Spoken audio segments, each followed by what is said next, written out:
Hello बच्चों, welcome back to my another class. तो आज हम लोग सीखेंगे चिन्हों के नियम, क्योंकि बहुत से बच्चों को चिन्हों से संबंधित नियमों की जानकारी अभी भी नहीं है, या फिर है तो वो चिन्हों के नियम और है तो वो लोग फिर भी कंफ्यूज हो जाते हैं। तो कोई कंफ्यूज़न ना हो इसलिए हम इस टॉपिक पे अलग से ही चर्चा कर लेते हैं, क्योंकि ये जो चीज़ है चिन्ह, वो हर टॉपिक पे आपको आने हैं और ये आपको आना ही चाहिए, ऐसा है। तो चलिए देख लेते हैं। तो सबसे पहले देख लेते हैं चिन्ह। बेसिकली धन और ऋण दो ही चिन्ह आप पढ़ते हैं, और जो संक्रिया है, संक्रिया जो आप पढ़ते हैं, धन ऋण है ना, जोड़ना घटाना गुणा और भाग, ये चार संक्रियाएं हम लोग पढ़ते हैं। तो किसी भी संख्या में जो चिन्ह लगता है वो धन और ऋण ही लगता है, और कोई भी संक्रिया होने के पश्चात जो चिन्ह लगता है वो भी धन और ऋण ही लगता है। कहने का तात्पर्य ये है कि हम कहाँ पे धन लगाए, कहाँ पे ऋण लगाए, कौन सी संक्रिया होने के पश्चात, उसी को हम देख लेते हैं। तो हम इसको दो पार्ट में डिवाइड कर लेते हैं। एक तो जोड़ना या घटाना, जोड़ या घटाव के नियम किस प्रकार से होंगे, और गुणा या भाग, गुणा या भाग के लिए किस तरह से होंगे। तो ये दो हम अलग अलग बांट लेते हैं ताकि हमको आसानी हो जाए समझने में। तो जोड़ या घटाव का मतलब क्या है, अर्थात जब दो संख्याओं का, दो व्यंजकों का जोड़ या घटाव होता है तो चिन्ह किस प्रकार से लगते हैं, उसको सबसे पहले देखते हैं। जैसे मैं लिख देता हूँ 2 धन 3, है ना। तो इसमें स्पष्ट दिख रहा है कि दो अंकों के बीच में जो संक्रिया लगी है वो धन है ना। तो इस धन से ही हमको मतलब है। वैसे भी किसी भी संख्या में कोई भी जोड़ना या घटाना, दोनों में से कोई भी चिन्ह लगा है तो हम उसके जोड़ के रूप में लिख सकते हैं। जैसे मान लो जाए की बात, फिलहाल यहाँ पे देखते हैं 2 धन 3 है। अगर किसी संख्या में सबसे पहली बात तो कोई चिन्ह आपको नहीं दिख रहा है, इसका मतलब उसमें धन का चिन्ह लगा है। तो इसमें 2 में भी धन का चिन्ह है, 3 में भी धन का चिन्ह है, किसी भी प्रकार से आपको कोई और चिन्ह नहीं दिखाई दे रहा है, तो ये 2 और 3 5 ही होगा, धन ही होगा। ठीक है। मान लो जाए की बात, यहाँ पे 2 में धन का चिन्ह है और 3 में ऋण का चिन्ह है। तो ये जो है अलग अलग चिन्ह हो गया, ये धन हो गया, ये ऋण हो गया।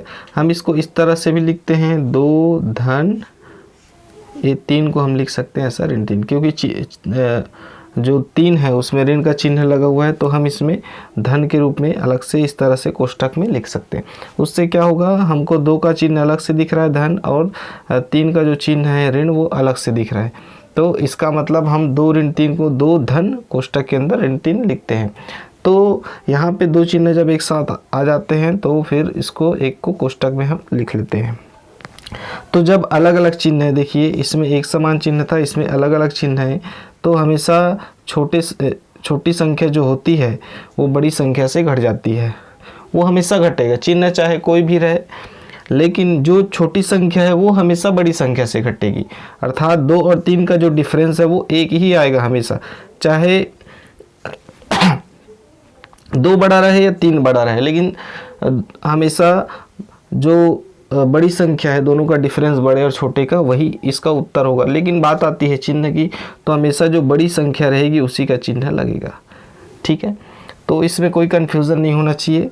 आपको देखना है संक्रिया, यदि संक्रिया धन या ऋण है तो इसका मतलब हमको जोड़ और घटाव का नियम लगाना है। ठीक है। तो इसी को आगे और देख लेते हैं। जैसे अब दोनों में ऋण का चिन्ह है, मान लो जाए जैसे ऋण 2 है, ऋण 3 है, ऋण 2 है, ऋण 3 है, तो समान चिन्ह है। समान चिन्ह एक ही प्रकार की चीज़ें हैं, है ना। -2 -3, माइनस का मतलब क्या होता है, 0 से भी और नीचे, अर्थात 2 फीट नीचे गड्ढा खोदा, फिर 3 फीट और नीचे गड्ढा खोदा।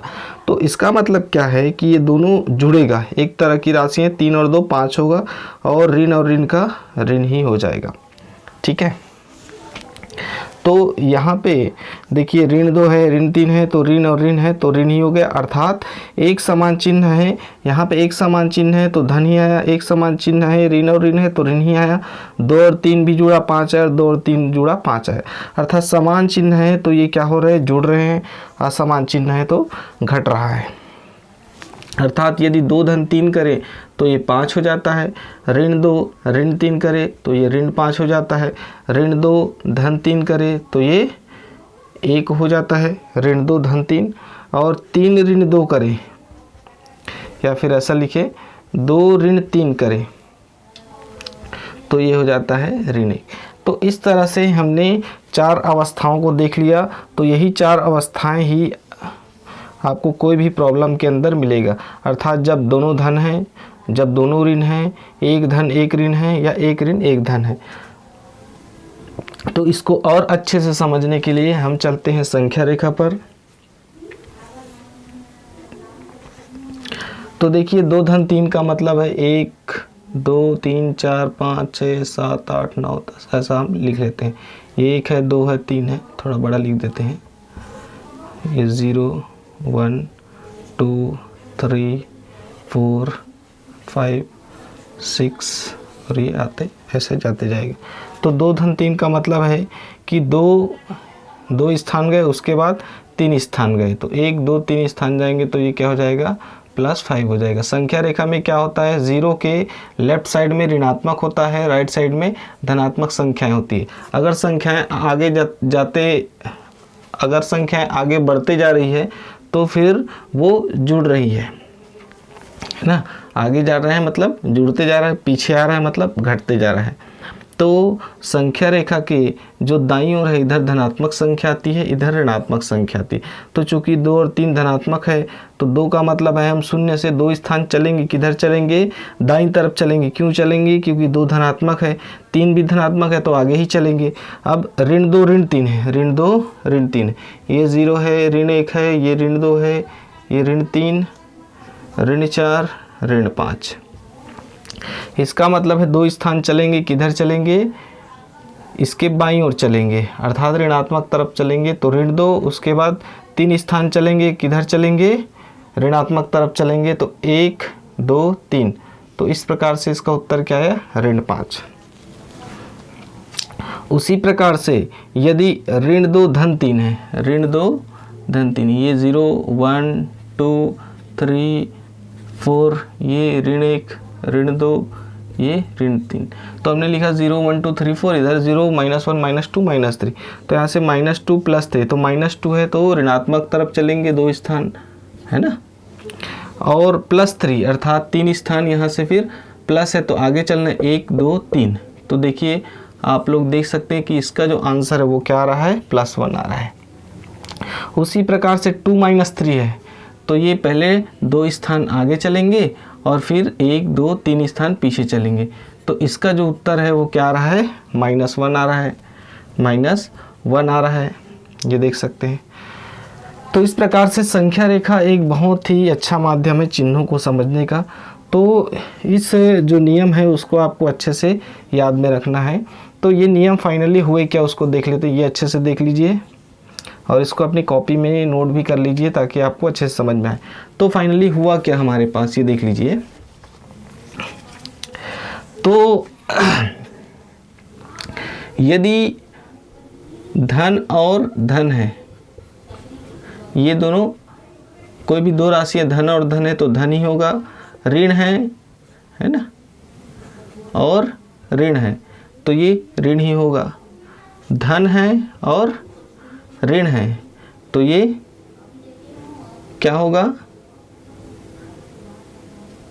उसको हम कैसे जानेंगे। तो यहाँ पे हम देख सकते हैं, संख्या रेखा पे देखा, लेकिन यहाँ से हमको स्पष्ट दिख रहा है कि 2 और 3 है, यहाँ पे भी 2 और 3 है, इधर भी 2 और 3 ही है, वही संख्याएं हैं। लेकिन यहाँ पे जब 2 धनात्मक है और 3 ऋणात्मक है तो ये दोनों का डिफरेंस 1 आ रहा है और इसमें क्या लगा है, माइनस लगा है। तो बड़ी संख्या का जो चिन्ह है वही लगेगा, तो ये बड़े का चिन्ह लगेगा। और यदि ऋण और धन है तो भी वही कंडीशन है, तो यहाँ पर भी बड़े संख्या का चिन्ह लगेगा। तो इस चीज़ को याद में रख लेना है। तो इसको हम लोग इतना लंबा चौड़ा ना लिख के और शॉर्टकट करने की कोशिश करते हैं। कैसा शॉर्टकट उसको देख लेते हैं। तो जोड़ या घटाव के लिए क्या करेंगे? जोड़ या घटाव के लिए समान चिन्ह का गुना समान चिन्ह होने पर क्या करेंगे? जोड़ देते हैं और वही चिन्ह लगेगा। वही चिन्ह का मतलब है यदि धन और धन है ना, धन और धन है तो धन ही आएगा, ऋण और ऋण है तो ऋण ही आएगा। तो समान चिन्ह अगर है तो हम उसको जोड़ देंगे, अर्थात ऋण 2 ऋण 4 है तो वो ऋण 6 आ जाएगा, है ना। 2 धन 4 है तो वो 6 आएगा। अर्थात देखो चिन्ह ऋण है तो ऋण हो जाएगा, धन धन है तो धन हो जाएगा। अब देखिए असमान चिन्ह होने पर यदि चिन्ह अलग अलग है, असमान चिन्ह है तब क्या होगा? घटेगा, हमेशा घटेगा, संख्याएं घटेगी और किसका चिन्ह लगेगा? बड़ी संख्या का चिन्ह लगेगा। किस तरह से लगेगा देख लीजिए। ऋण 2 है, धन 4 है, ऋण 2 है, धन 4 है तो ये क्या हो जाएगा? और 2 ऋण 4 है तब क्या हो जाएगा उसको देखते हैं। इसमें क्या है? ऋण धन है, इसमें धन ऋण है, अर्थात अलग अलग चिन्ह है। एक में ऋण है, एक में धन है। तो हमेशा आपको क्या करना है? बड़े में छोटे को ही घटाना है, अलग अलग चिन्ह है तब। तो यहाँ पे भी 2 आएगा, यहाँ पे भी 2 आएगा। बात आती है चिन्ह की, तो हमको देखना है बड़ी संख्या। तो बड़ी संख्या क्या है? 4 है। 4 में कौन सा चिन्ह है? धन है, तो यहाँ पे धन रहेगा, जिसको लगाने की आवश्यकता नहीं है। यहाँ पे भी अलग अलग है, धन और ऋण है, तो बड़ी संख्या ऋणात्मक है, इसलिए ऋण का चिन्ह लगेगा। आप इसको और उदाहरण से समझ सकते हैं कि किसी भी जगह में जो बड़ा व्यक्ति होता है उसी का चलन होता है, वही चलता है ना। तो इसी कारण से ऐसा समझ सकते हो कि यहाँ पर भी बड़े का ही चलन है, अर्थात बड़ी संख्या। देखो यहाँ चिन्ह का ही वैल्यू है, मान के चलिए 4 है, यहाँ पे भी है, यहाँ पे 4 है, तो बड़ी संख्या 4 है इसलिए 4 का चिन्ह लगा। अर्थात धन है तो धन का चिन्ह लगा, यहाँ पे ऋण है तो ऋण का चिन्ह लगा। तो इसमें कंफ्यूज नहीं होना है। कई बच्चे क्या करते हैं कि ऋण और धन है तो बिना देखे ही ऋण का चिन्ह लगा देते हैं, तो ऐसा नहीं करना है हमको।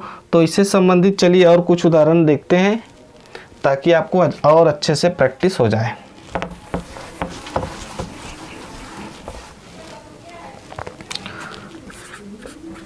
तो हम कुछ उदाहरण लिख देते हैं।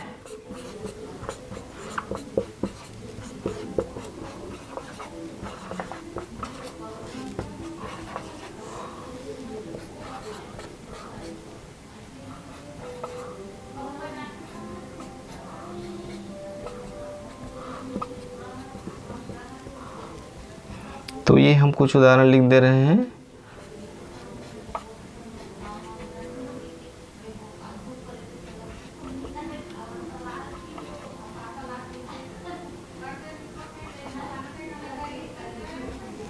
चलिए,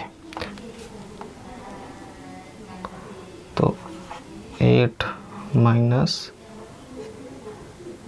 17 ऐसा हम कुछ उदाहरण अपने से लिख दिए। तो यहाँ पे हम देखते हैं, तो हमको यहाँ पे नियमों को याद रखना है। कुछ नहीं है, ज़्यादा कुछ नियम नहीं है।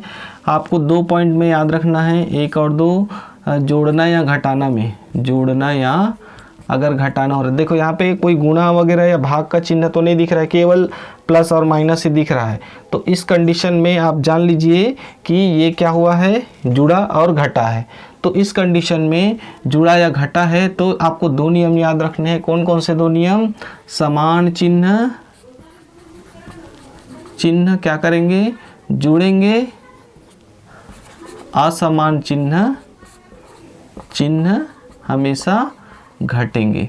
अब चिन्ह की बात आती है, समान चिन्ह जुड़ेंगे तो उसी का चिन्ह लगेगा, किसका, जिस चिन्ह में जुड़ घट रहे। समान चिन्ह मतलब दोनों धन धन रहेगा तो दोनों ऋण रहेगा, ऋण है तो ऋण रहेगा, धन धन है तो धन रहेगा। असमान चिन्ह घटेंगे, है ना, अर्थात एक धन है एक ऋण है तो हमेशा घटेगा। अब घटेगा क्या भाई, छोटा में बड़े, बड़े में छोटा ही घटेगा। तो इसमें कौन सी चिन्ह लगेगा, बड़ी संख्या का, हमको संख्या देखना है, बड़ी संख्या का चिन्ह लगेगा। तो चलिए देखते हैं आपको समझ में आया कि नहीं। जैसे यहाँ पे 6 है, यहाँ पे 3 है, 6 में धन का चिन्ह है, 3 में ऋण का चिन्ह है, अर्थात अलग अलग चिन्ह यहाँ पे है। इसका मतलब देखिए असमान चिन्ह है तो घटेगा ही घटेगा, अर्थात 6 में 3 घटेगा, इसमें कोई डाउट की बात नहीं है। तो यहाँ पे हम लिख दिए 3। अब देखते हैं नियम क्या कहते हैं, बड़ी संख्या का चिन्ह लगेगा। बड़ी संख्या क्या है, 6 है, तो 6 का चिन्ह क्या है, धन है, तो यहाँ पे धन लगेगा, जिसको लगाने की आवश्यकता नहीं। हम 3 लिखे या +3 लिखे उससे कोई फर्क नहीं पड़ने वाला। तो हम सामान्यतः इस चिन्ह को नहीं लगाते। तो 6 में 3 घटाया 3, चिन्ह किसका लगा, बड़ी संख्या का। उसके बाद ऋण 6 ऋण 7 है, तो हमको देखना है, देखिए ऋण 6 ऋण 7 है, इसको हम लोग ऐसे भी लिख सकते हैं, ऋण 6 धन ऋण 7। पुस्तकों में ऐसा भी लिख के दिया होता है तो कंफ्यूज होने की जरूरत नहीं है। ऋण 6 ऋण 7 को आप अपनी सुविधा के लिए ऋण 6 धन ऋण 7 लिख सकते हैं। आपको केवल इसका चिन्ह देखना है, 6 में ऋण लगा है, 7 में ऋण लगा है, तो मतलब वही है ऋण 6 ऋण 7। तो दोनों में ऋण का चिन्ह है, तो डेफिनेटली यहाँ पे क्या हो जाएगा, समान चिन्ह है तो जुड़ेगा 6 और 7 13 आएगा, इसमें कोई शक की बात नहीं है। दोनों समान चिन्ह है, ऋण और ऋण है तो ऋण ही आएगा, है ना। यहाँ पे ऋण 6 ऋण 7 आ गया, ऋण 13। ठीक है, तो केवल आपको क्या करना है, चिन्हों को देखना है, किस प्रकार के चिन्ह है, समान है कि असमान है। 5 और 2 है, 5 में ऋण का चिन्ह है, 2 में धन का चिन्ह है, तो यहाँ पे क्या हो जाएगा, अलग अलग चिन्ह है, असमान चिन्ह है, तो असमान चिन्ह हमेशा बड़े में छोटा घटा दो, 5 में 2 घटाया 3। अब 5 में कौन सा चिन्ह है, ऋण का चिन्ह है, तो यहाँ पे आ जाएगा ऋण। ठीक है, तो मेरे ख्याल से आप लोग को थोड़ा थोड़ा समझ में आ रहा होगा। तो इस एग्जाम्पल को और आप अच्छे से बनाने की कोशिश कीजिए बार बार। ऋण 7 धन 8 है, अलग अलग चिन्ह है, बड़े में छोटा घटा दो, 8 में 7 घटाए 1 बचा, बड़ी संख्या धनात्मक है, धन का चिन्ह लगेगा, कोई दिक्कत नहीं है। 8 और 2 है, 8 में धन का चिन्ह, 2 में ऋण का चिन्ह।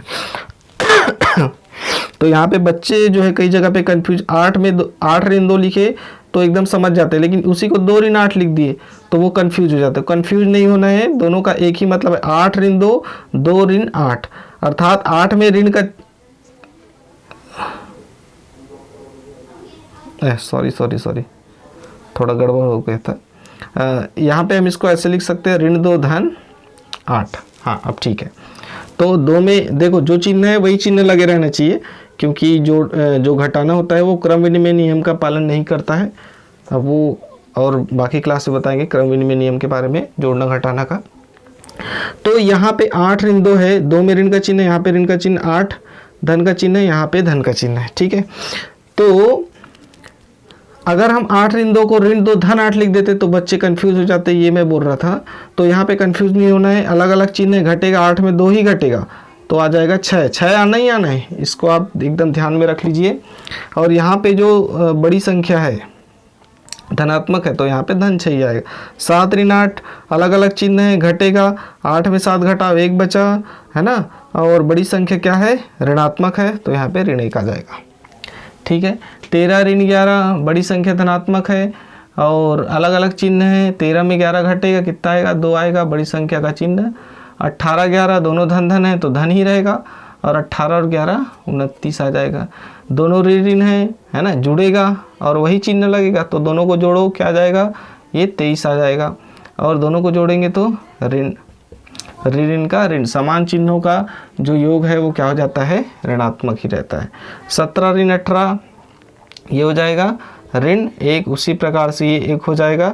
और 8 में 17 घटाए, अलग अलग चिन्ह है और बड़ी संख्या ऋणात्मक है तो ऋण का चिन्ह लगेगा। 17 में 8 को घटा दो तो ये 9 बचेगा। तो इस प्रकार से आपको जोड़ना घटाना वाले में कंफ्यूज नहीं होना है, केवल और केवल 2 नियम है, एकदम इसको दिमाग में रख लीजिए कि समान चिन्हों का जो योग है वो हमेशा यदि चिन्ह समान है तो हमेशा जुड़ेगा, चिन्ह समान है तो हमेशा जुड़ेगा, और उसी का चिन्ह लगेगा, ऋण है तो ऋण लगेगा, धन धन है तो धन लगेगा। असमान चिन्ह है तो हमेशा घटेगा, और किसका चिन्ह लगेगा, बड़ी संख्या का चिन्ह लगेगा। तो इसको एकदम से समझ लीजिए, क्योंकि ये बहुत आवश्यक है। जहाँ से पूर्णांक संख्या की शुरुआत होती है वहाँ से फिर चिन्हों में बहुत कन्फ्यूज़न होता है बच्चों को, इसलिए इस टॉपिक को हम चूज़ किए। तो इसको अच्छे से समझ लें और देख लीजिए, आपको समझ में आया होगा मेरे ख्याल से। तो अब देखते हैं इसका दूसरा पार्ट जो गुणा या भाग के लिए बताए थे।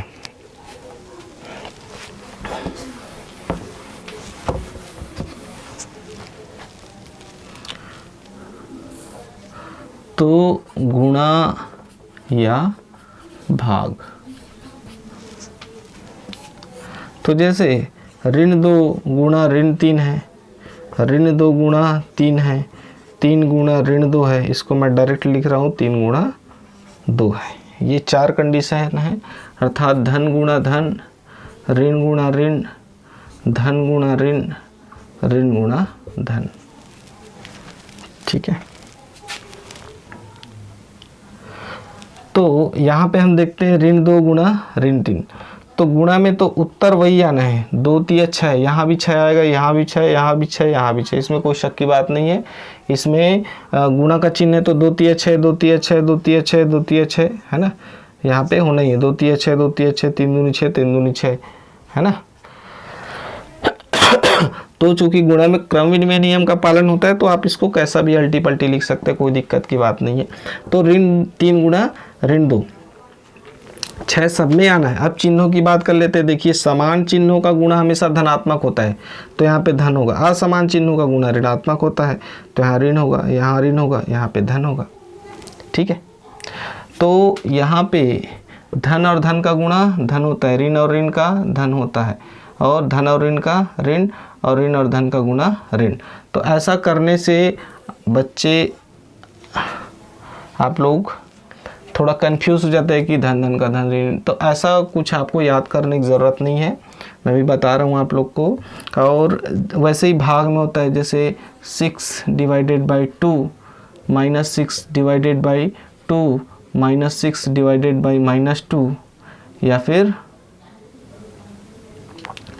6 डिवाइडेड बाई माइनस 2, ऐसा 6/2 ऋण 6/2 ऋण 6/2 ऋण 2, इस तरह से। तो गुणा या भाग के लिए एक ही नियम है ना। यदि 6/2, यहाँ पे भी 3 3 ही आना है सब जगह, लेकिन यहाँ पे भी धन और धन है तो धन ही आएगा, ऋण और धन है तो ऋण ही आएगा, ऋण और ऋण है तो धन ही आएगा, है ना, और धन और ऋण है तो ऋण ही आएगा, जैसा इसमें आता है। तो गुणा या भाग के लिए एक ही नियम है, दोनों के लिए समान नियम है मान के चलिए। तो कौन से नियम है, तो आपको 2 नियम फॉलो करने होंगे, मात्र 2 नियम।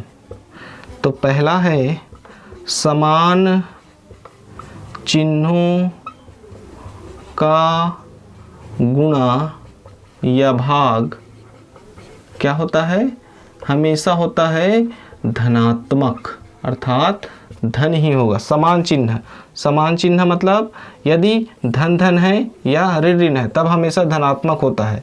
और दूसरा असमान चिन्हों का गुणा या भाग क्या होता है, ऋणात्मक होता है, ऋणात्मक।